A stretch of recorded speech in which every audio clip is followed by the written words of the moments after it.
Je vous invite à chercher donc Philippiens, chapitre 1er, verset 1 jusqu'au verset 11. Si vous n'avez pas de Bible, je vais vous en faire la lecture. Écoutez bien, une belle lettre. Paul et Timothée, serviteurs de Jésus-Christ, à tous les saints qui sont en Jésus-Christ, qui sont à Philippe, aux évêques et aux diacres, que la grâce et la paix vous soient données de la part de Dieu notre Père et du Seigneur Jésus-Christ. Je rends grâce à mon Dieu de tout le souvenir que je garde de vous, ne cessant dans toutes mes prières pour vous tous de manifester ma joie au sujet de la part que vous prenez à l'Évangile. Depuis le premier jour jusqu'à maintenant, je suis persuadé que celui qui a commencé en vous cette bonne œuvre la rendra parfaite pour le jour de Jésus-Christ. Il est juste que je pense ainsi de vous tous, parce que je vous porte dans mon cœur, soit dans mes liens, soit dans la défense et la confirmation de l'Évangile. Vous qui tous participez à la même grâce que moi. Car Dieu m'est témoin que je vous chéris tous avec la tendresse de Jésus-Christ et que ce que je demande dans mes prières, c'est que votre amour augmente de plus en plus en connaissance et en pleine intelligence pour le discernement des choses les meilleures, afin que vous soyez purs et irréprochables pour le jour de Christ, remplis du fruit de justice qui est par Jésus-Christ à la gloire et à la louange de Dieu. Jusqu'ici, la parole de Dieu. J'ai vibré ces dernières semaines en suivant le tournoi des 6 nations. Et en particulier en regardant les prestations de l'équipe de France. C'est vraiment une très belle équipe. Ce qui fait la force de cette équipe, c'est non seulement sa très bonne technique, ses qualités techniques, mais surtout son esprit d'engagement, les uns pour les autres, dans le combat, dans la conquête. Ils partagent la même passion, ils partagent les mêmes combats, ils partagent le même esprit de conquête, ils partagent tous l'effort, ils poussent tous dans le même sens. Mes filles disent que j'ai le droit de regarder le match, mais de ne pas crier. Parce que moi, quand il y a la mêlée, là, j'ai tendance à pousser le canapé avec. Et, voilà, mais ils sont solidaires, y compris dans la défaite. Et du coup, on voit qu'ils ont du plaisir à jouer ensemble. Et nous, du coup, on a du plaisir à les voir jouer, et à les regarder. Eh bien, par la foi en Jésus-Christ, Dieu nous a enrôlés dans son équipe. Nous ne vivons plus pour nous-mêmes, mais pour celui qui est mort et ressuscité pour nous. L'Évangile nous procure le pardon. L'Évangile nous procure la paix. Il nous procure tout ce dont nous avons besoin, la vie abondante à laquelle nos cœurs naturels aspirent. Et c'est pourquoi l'Évangile doit être proclamé, annoncé, parce qu'il répond aux besoins du cœur des hommes. Mais l'Évangile, c'est aussi un combat, parce qu'il nous appelle à suivre celui qui a fait la conquête de nos cœurs en s'abaissant, en s'humiliant, en se laissant crucifier sur une croix. L'Évangile est vraiment contraire à notre manière naturelle de penser. Je ne sais pas si vous voyez cela. Par exemple, dans cet épître, Paul dit aux chrétiens de Philippe, les encourage à regarder les autres comme étant au-dessus de nous-mêmes. Waouh! Il nous invite à considérer les intérêts des autres comme supérieurs aux nôtres. Et ça ne nous est pas naturel. Et du coup, l'Évangile aussi connaît beaucoup d'ennemis. Et on voit ça aussi dans cet épître au chapitre 3, verset 18. Paul a lui-même implanté l'église de Philippe avec son compagnon Silas et puis avec son protégé Timothée. Et il a fait ça pendant son deuxième voyage missionnaire dans les années 49-50. Et maintenant, c'est 10 ou 12 ans plus tard, il est emprisonné, il est à Rome et du fond de sa cellule, il va écrire cette lettre d'encouragement pour les chrétiens de Philippe. Il attend sa comparution devant César. Il ne connaît pas l'issue. Il est possible que ça finisse par son exécution. Et il écrit en particulier pour les remercier de la part, notamment financière, qu'ils prennent dans l'Évangile à ses côtés. Au verset 5, il est dit « Depuis le premier jour jusqu'à maintenant ». C'est dire combien ce partenariat est solide entre l'Église de Philippe et l'apôtre Paul. Dans cette période où nous développons 2 rencontres le dimanche matin pour accueillir plus de personnes, dans ces temps où la situation sanitaire nous contraint, où nous sollicitons tous les membres de l'Église de s'impliquer dans un ministère, il est bon de nous rappeler notre partenariat ensemble dans l'Évangile. Il est bon de regarder à cette cause suprême que nous servons. Nous sommes tous fondamentalement des serviteurs de Jésus-Christ dans l'Évangile. Alors, comment en tant qu'Église, entretenir notre partenariat dans l'Évangile. Avant de répondre à cette question, je trouve qu'il est intéressant de noter qu'au verset 1, Timothée est co-signataire de la lettre. Bien que tout au long de la lettre, Paul parle à la première personne. Et même il parle de Timothée dans le chapitre 2 à la 3e personne. Alors, pourquoi faire de Timothée pourquoi associer Timothée dans cette lettre? Eh bien, c'est certainement parce que Timothée est avec lui déjà, on le sait. Peut-être que Timothée est le scribe auquel Paul dicte sa lettre. Mais plus encore, je crois, au chapitre 2 et au verset 20, il est dit, parlant de Timothée, il dit « Je n'ai personne ici qui partage mes sentiments pour prendre sincèrement à cœur votre situation. » Sous-entendu, hormis Timothée. Tous, en effet, cherchent leur propre intérêt et non ceux de Jésus-Christ. Et je crois vraiment que c'est cela qui fait le partenariat. Qu'est-ce que c'est que le partenariat dans l'Évangile? C'est d'avoir un même cœur, une même pensée, un même désir de voir les frères grandir dans la foi, l'Évangile progresser dans le monde. Et c'est pour cela que quand il écrit ces salutations, Paul et Timothée, il se met au même niveau, serviteur de Jésus-Christ. Il ne dit pas l'apôtre et son stagiaire. Non, non.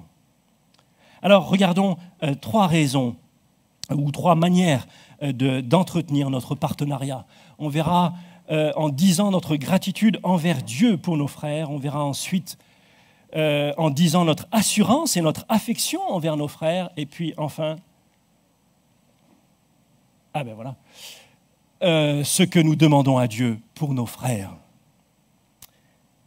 Regardons premièrement en disant notre gratitude envers Dieu pour nos frères. Regardez, ça c'est les versets 1 à 5. Verset 3, il dit « Je rends grâce à mon Dieu, je remercie mon Dieu de tout le souvenir que je garde de vous, tout ce qu'ils ont déjà vécu ensemble. » En Acte 16, on apprend tout ce qu'ils ont vécu ensemble. Ça nous rapporte les débuts de la vie de l'église de Philippe, les débuts dans la souffrance, dans l'épreuve, dans la persécution.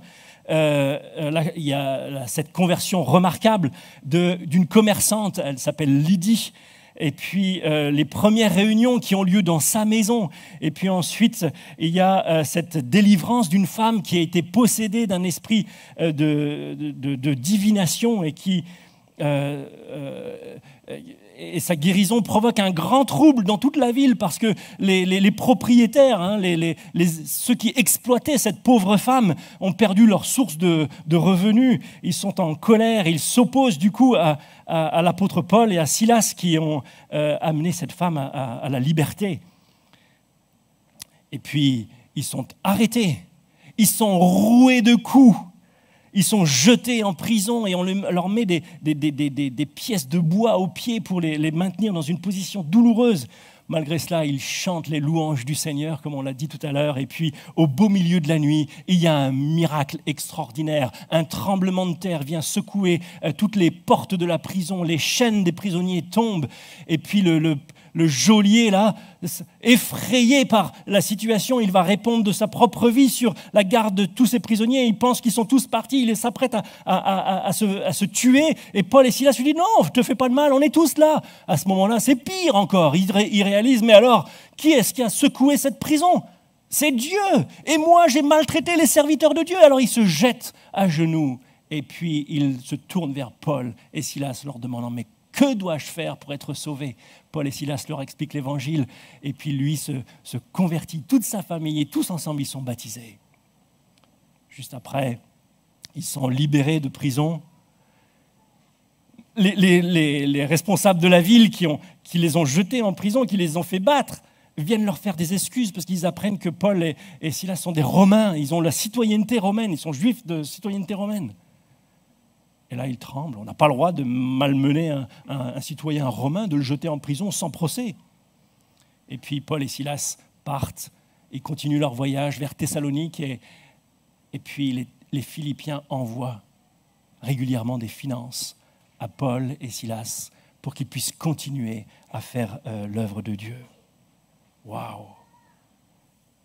Et Paul se souvient de tout ça. Il est reconnaissant. Ils ont vécu des trucs de dingue. Quand je regarde cette assemblée,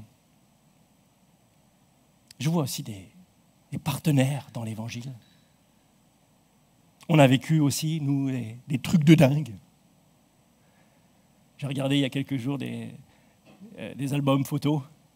Alors, j'ai revu quelques années en arrière. Que de souvenirs.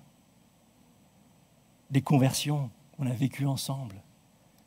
Des combats, des épreuves traversées, des chutes et des relèvements, des combats, des victoires, des maladies, des guérisons, des deuils, des consolations, des travaux, des moments de découverte de Dieu, des exaucements à nos prières,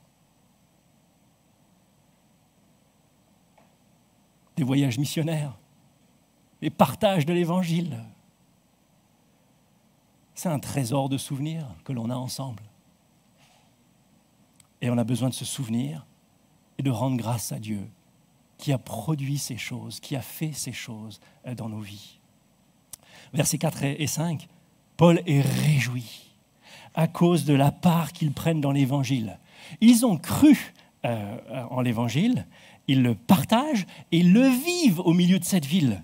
De sorte que l'Église a grandi maintenant, elle s'est organisée. Vous avez vu au verset 1, il est parlé d'évêques, de diacres. Il s'adresse à tous les membres de l'Église, à tous les saints, à tous les chrétiens. Et ils sont partenaires de Paul dans l'Évangile sur le plan financier. Et Paul, il rappelle à la fin de sa lettre qu'ils étaient à ce moment-là les seuls à avoir pris à cœur sa situation. On voit ça au chapitre 4 et au verset 15, il est dit « Vous le savez vous-même, Philippiens, au commencement de la prédication de l'Évangile, lorsque je partis de la Macédoine, c'est la région de Philippe, aucune église n'entra en compte avec moi pour ce qu'elle donnait et recevait. Vous fûtes les seuls à le faire, car vous m'envoyâtes déjà à Thessalonique et à 2 reprises de quoi pourvoir à mes besoins. Ce n'est pas que je recherche les dons, mais je recherche le fruit qui abonde pour votre compte.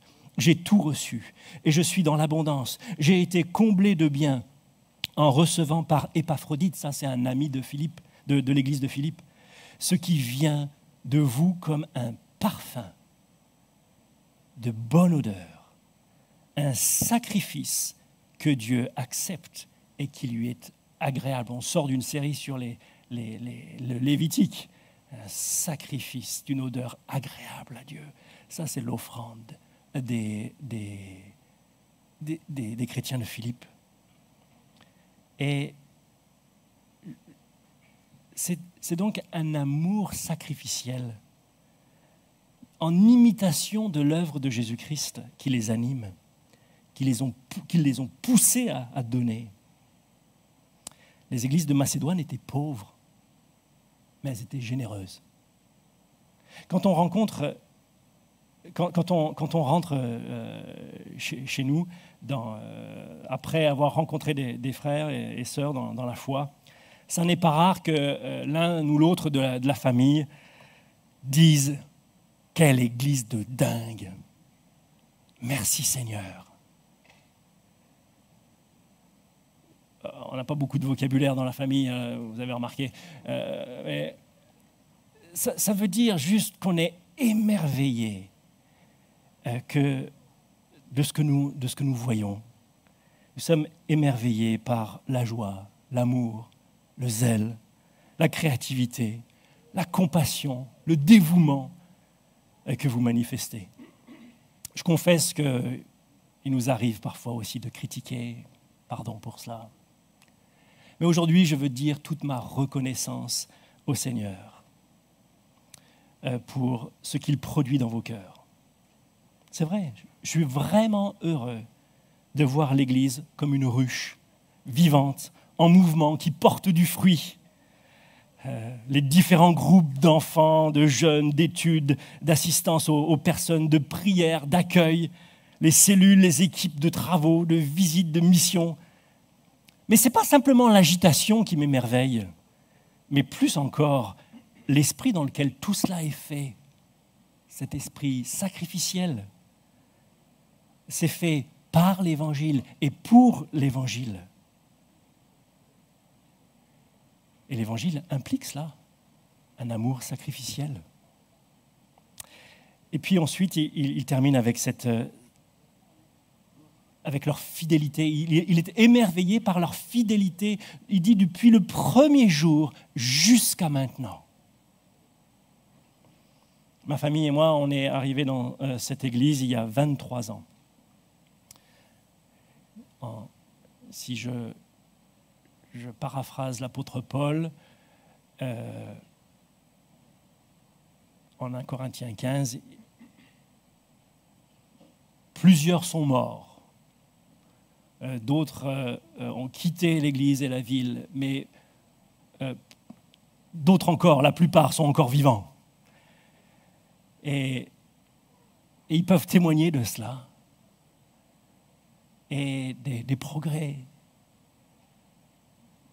et de tout l'avancement de cette œuvre. Mais depuis 23 ans, je vois ces personnes chaque dimanche. Souvent en semaine, ils soutiennent cette œuvre dans les bons et dans les mauvais jours.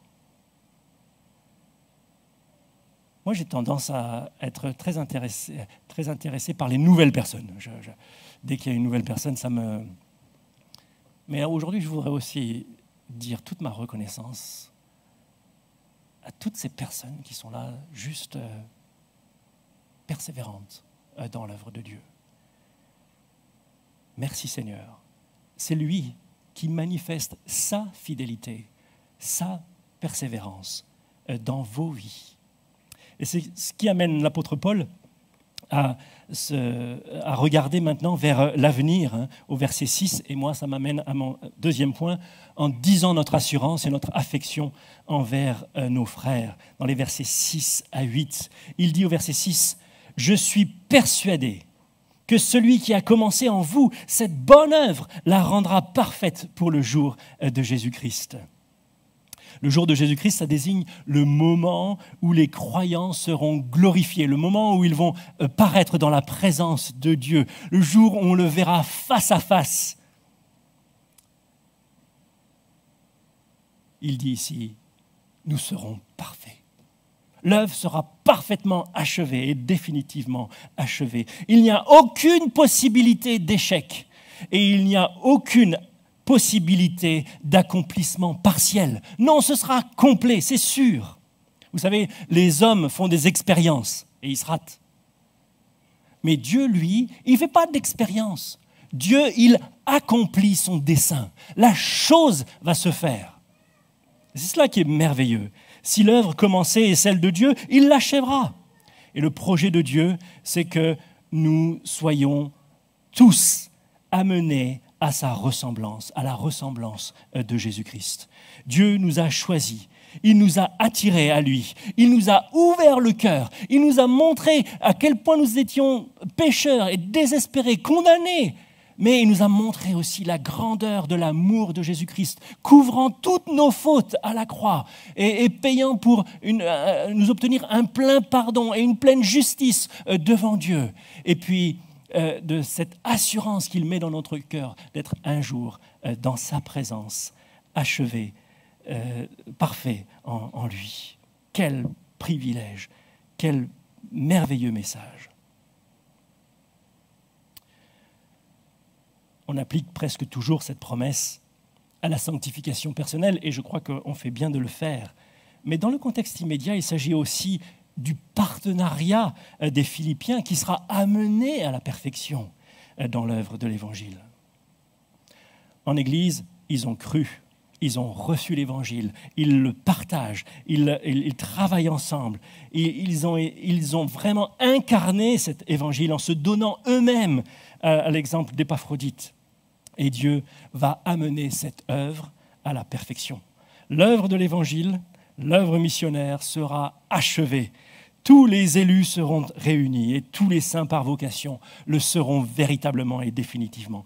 Quelle espérance pour notre Église! Tout n'est pas parfait au milieu de nous. Mais un jour, ce le sera. Et Dieu nous prépare. Et tout ce que nous vivons ensemble, y compris ces temps de Covid, etc., nous vont contribuer à notre transformation à la ressemblance de Jésus-Christ et à nous présenter une Église unie. Et Paul dit, verset 7, « Il est juste que je pense ainsi de vous tous. » Pourquoi? Il dit, « Mais parce que je vous porte dans mon cœur. Vous qui tous... » Vous avez remarqué ça? Il est juste que je pense ainsi de vous tous, parce que je vous porte tous dans mon cœur, vous qui tous participez à la même grâce que moi. Il est en train de parler de tous les frères et sœurs de l'Église, et qu'ils soient des tout jeunes chrétiens, ou que ce soit des chrétiens de longue date, tous sont sur le cœur de l'apôtre Paul.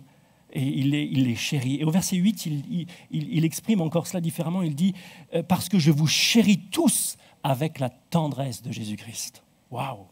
Voilà les arguments de l'apôtre Paul. Pourquoi il est sûr qu'il est persuadé que celui qui a commencé en eux cette bonne œuvre la rendra parfaite pour le jour de Jésus-Christ? Mais parce que je vous aime de l'amour de Jésus-Christ, dit-il. On dirait que l'argument est un peu trop sentimental pour se trouver dans la bouche de l'apôtre Paul. Mais non, il dit « Je vois la grâce de Dieu en vous. »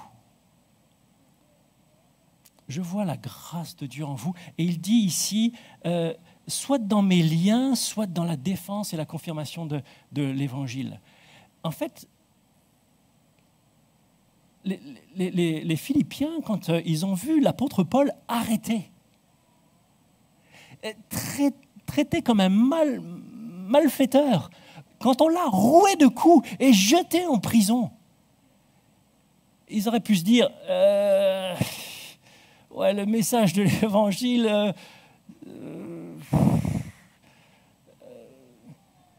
ça va peut-être mal nous conduire à ce genre de choses. Et Paul dit, vous avez manifesté le même soutien à mon égard. Vous avez manifesté le même zèle pour l'Évangile, que je sois jeté en prison, ou bien que je gagne les cœurs par la défense et la confirmation de l'Évangile.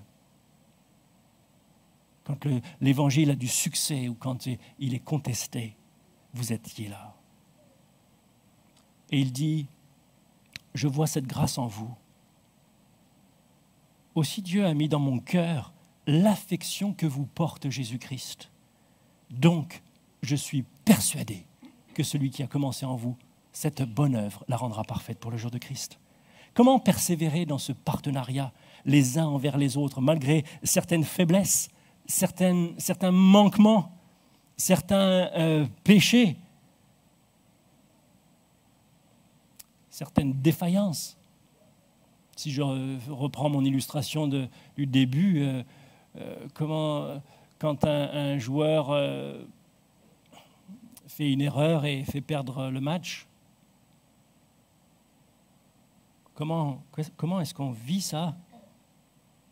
Le partenariat dans l'Évangile, il est joyeux, il est sacrificiel, il est humble, il est aimant, il est tourné vers les autres, en nous souvenant justement de l'œuvre de Jésus-Christ pour nous. Et en nous souvenant de la promesse qu'il a faite, qu'il achèvera l'œuvre qu'il a commencée en nous. La grâce terminera ce que la grâce a commencé. Ça, c'est une promesse. Vous êtes déjà allé dans la maison de quelqu'un qui rénove sa maison. Vous savez, il vient d'acheter une maison, c'est une vieille maison, et il veut tout restaurer, tout changer. Puis vous arrivez chez lui, et puis là, vous voyez, il y a des cloisons qui ont été cassées, il y a de la poussière partout, il y a les fils électriques, les anciens, et puis des nouveaux qui pendent. Il y a un tas de carrelage dans un coin, et puis on voit bien qu'il y a eu des essais de peinture sur un mur. Et puis là, votre ami là, qui fait tous ces travaux, il vient vous voir. Alors, comment tu trouves? Et là, regardez ça, je ne savais pas trop quoi dire. Et lui, il est tout excité. Alors? Et là, il voit bien que vous ne voyez pas la même chose que lui. Vous voyez tout ce qui reste à faire. Et l'état dans lequel c'était mieux avant. C'était plus propre en tout cas. Mais lui, il est joyeux. Il est tout excité parce qu'il voit la chose comme elle sera. Et il voit que tout ce qui a été fait contribue à la réalisation du plan final. Les murs tombés, les fils électriques au sol, tout ça, ça contribue, ça avance le projet final. On avance. Et lui, il regarde ça. Il a ça en tête, il a le plan final en tête et il se réjouit de chaque progrès. C'est comme ça que nous devrions aimer nos frères et sœurs. Nous aimons de l'amour de Christ qui s'attend à la transformation des frères et sœurs à l'image de Jésus-Christ. Et puis, enfin, en disant ce que nous demandons à Dieu pour nos frères. Dans les versets 9 à 11, on trouve un modèle de prière. Si vous ne savez pas quoi prier pour vos frères, priez cela. Regardez, il dit, et ce que je demande dans mes prières, c'est que votre amour augmente de plus en plus en connaissance et en pleine intelligence. Ce qui fait grandir notre amour, c'est une plus grande connaissance de Dieu et de son œuvre. Ce n'est pas une connaissance sur Dieu, mais une connaissance de Dieu. C'est une connaissance du cœur. C'est une connaissance qui nous amène à comprendre avec perspicacité le plan de Dieu. Et puis il dit, verset 10, pour le discernement des choses les meilleures. C'est l'amour de Dieu qui nous permet de discerner ce qui est le plus important. Dans une période comme celle que l'on vit, on n'a pas tous la même perception de la gravité de la crise sanitaire.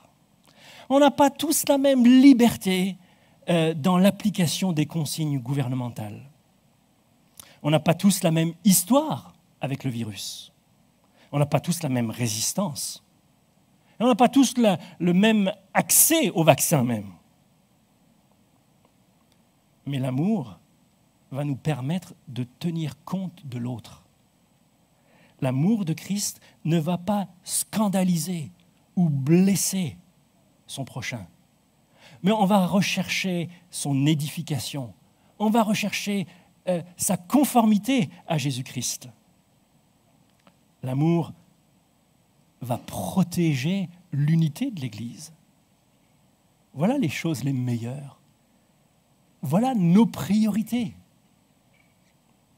Et il dit ici au verset 11, la fin du verset 10, « Afin que vous soyez purs et irréprochables pour le jour de Jésus-Christ. » Et donc tout cela, c'est cette augmentation de l'amour avec une bonne connaissance, une bonne compréhension, c'est en vue d'être pur et irréprochable pour le jour de Jésus-Christ. Le jour où on paraîtra dans la gloire. Il a encore la finalité du plan. Et verset 11, il dit « Remplis du fruit de justice qui est par Jésus-Christ ». Voilà ce que l'on peut demander à Dieu les uns pour les autres, que le fruit abonde dans notre cœur. Remplis le plus possible du fruit. Et ce fruit, il est rendu possible par l'œuvre de Jésus-Christ à la croix. Et c'est lui qui change nos cœurs. C'est lui qui va mettre des bonnes dispositions dans nos cœurs. Le Saint-Esprit produit le fruit, l'amour, la joie, la paix, la douceur, la bienveillance, la foi, la maîtrise de soi. Tout ça, c'est le fruit de justice qui est produit dans nos cœurs par l'œuvre de Jésus-Christ. Tout cela à la gloire de Dieu, c'est la fin du verset. À la gloire et à la louange de Dieu, afin que Dieu soit glorifié. Quand Dieu fait cette transformation dans nos cœurs, par l'œuvre de Jésus-Christ, c'est Dieu qui est glorifié. On voit la beauté, la splendeur de l'œuvre de Dieu, son amour dans les chrétiens. La beauté de Dieu, sa grandeur, son excellence sont révélées dans ce partenariat, de sorte que tous célèbrent Dieu qui accomplit cela par l'Évangile.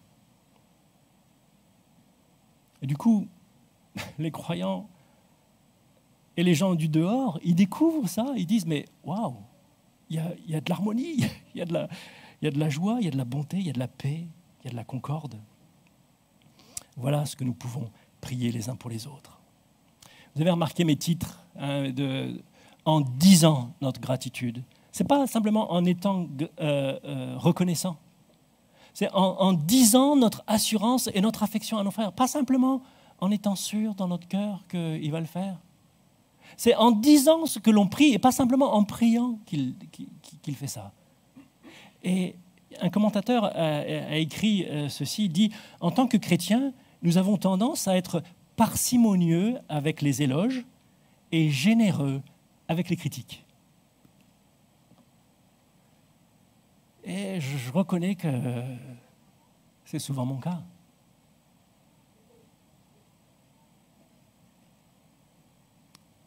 Ce n'est pas le cas de l'apôtre Paul, en tout cas. Parfois, on se dit, mais si je le remercie trop ou si je l'encourage de trop, il va prendre la grosse tête. Ce qui est sûr, c'est que si on ne l'encourage pas, il va être découragé.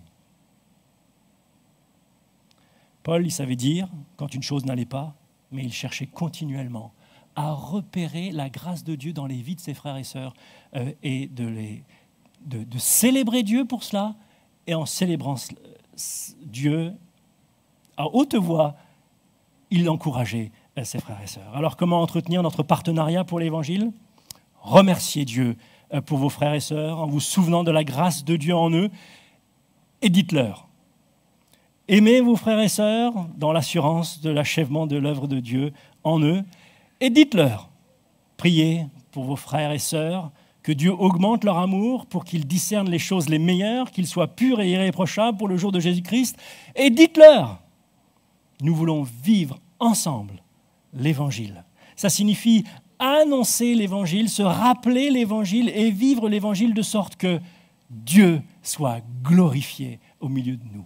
Que Dieu nous bénisse et qu'il nous secoue dans ce partenariat.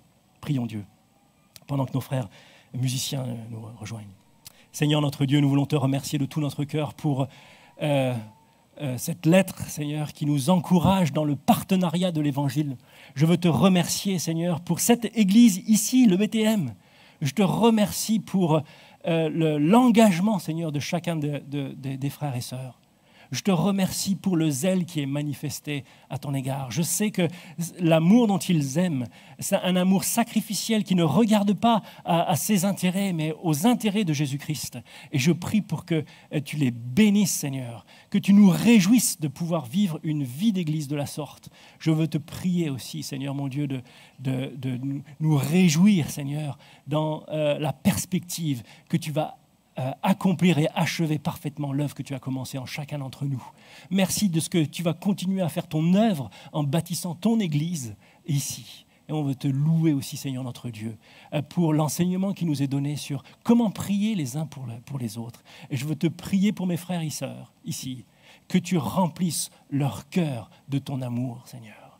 Je prie pour que tu les rendes pur et irréprochable pour le jour de Jésus-Christ, rempli du fruit de la justice qui est à la gloire, par Jésus-Christ, à la gloire et à la louange de Dieu. Merci Seigneur mon Dieu de faire cette œuvre dans chacune de nos vies. Et Seigneur, de nous garder ensemble, unis, travaillant de mieux en mieux à l'œuvre du Seigneur, pour la gloire de ton nom. Amen.